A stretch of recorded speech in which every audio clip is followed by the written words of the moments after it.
Ford changes the manufacturing industry. One of the most popular game consoles is released, and the International Space Station starts to take shape.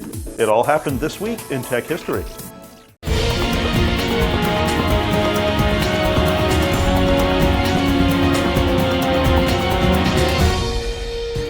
This week in 1910, modern neon lighting was demonstrated for the first time at the Paris Motor Show.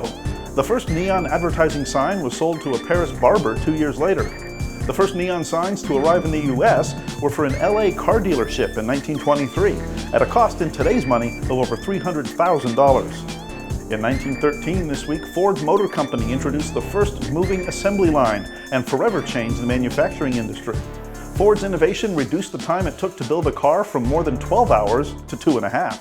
This week in 1958, phone calls without the need for an operator were inaugurated in the United Kingdom by Queen Elizabeth II when she spoke to the Lord Provost in a call from Bristol to Edinburgh.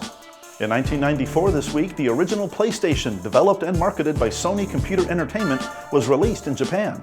The PlayStation has gone on to become one of the most popular and widely used game consoles. And this week in 1998, astronauts on the U.S. Space Shuttle Endeavour completed the most difficult task of their 12-day mission, mating modules from Russia and the United States to create the first two building blocks of the International Space Station. That's our look back at This Week in Tech History, brought to you by IFA in Berlin. IFA, the Global Innovations Show. 6,000 media representatives, 2,600 from abroad. It's IFA time.